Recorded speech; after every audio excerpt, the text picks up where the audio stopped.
This video looks at adding fan coil units or emitters.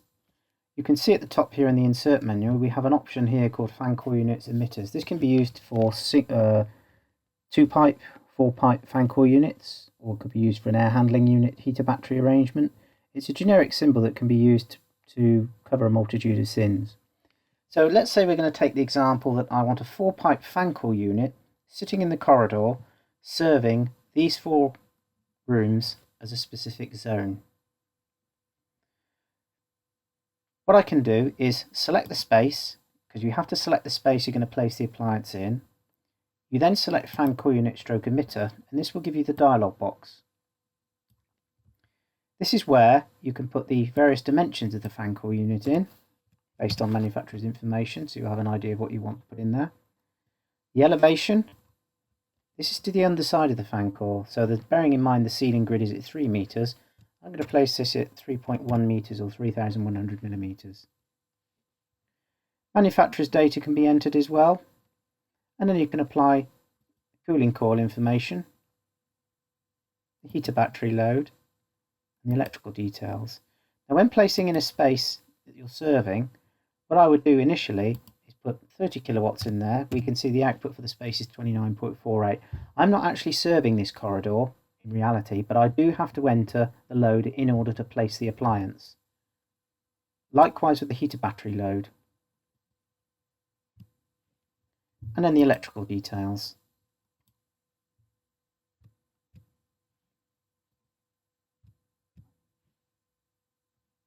And also on the fan coil unit details, you can determine whether it's cooling only or heating only. If cooling only, you will only get a couple of cooling connections. If heating only, you'll only get a couple of heating connections. And obviously if it's both, it's a 4-pipe unit. Place the appliance in the space. Cancel. If I wish to reposition it, I can drag it. And also, once selected, a right button click rotates it around. What I need to do now as a second entry is to apply these room spaces. So I double click on the appliance. I may wish to change the size of the unit. What I can also do, you'll notice there's a rooms button. This is where we allocate the spaces that this appliance is actually serving. If I select rooms, this gives me a room listing. I then isolate by floor. And you can see here lab 1, lab 2, lab 3 and lab 4. So I can select these options. Select OK. Now when we go to the cooling coil, we can see now we've got the actual load serviced for those 4 spaces and the heater battery load.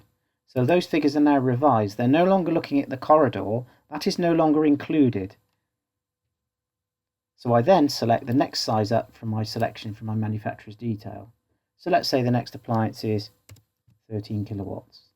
We would then do the same with the heater battery load. 12 kilowatts. We can also apply a pressure drop across the coils.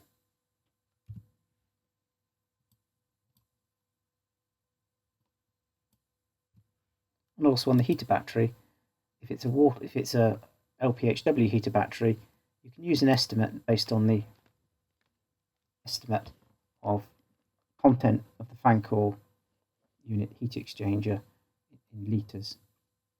And of course you have the electrical load details. At any point in the proceedings you can add extra spaces, so if it was decided now you were going to have a spigot to a couple of grills in this corridor, I can then revisit the fan coil unit. I can then go to rooms. I can then go and select, again by isolating to minimize the list, ground floor only. Corridor ground north is the one that I want to serve. Corridor ground north, room 80. Okay, that is now the new requirement, 41.79 kilowatts. I've only got 13. I'll now remove that, so we'll go back to the fan coil unit tab, go to rooms, and remove that particular space. So back to the ground floor, remove room 80 and OK that. You'll also notice that it was looking for room numbers. I could always display options to make life easy for myself, show my services and show room numbers. On the pipe there you can show all your room numbers in the building program as well. The room numbers here are being described from the Revit model because this particular model comes in from Revit. So fan coil units can be placed either in the space to serve that space, or they can be placed external to the space, and then the second time you enter them you click on the rooms option and you assign the room spaces. If you had pipework connected, the pipework when calculated would automatically be resized based on the revised duty.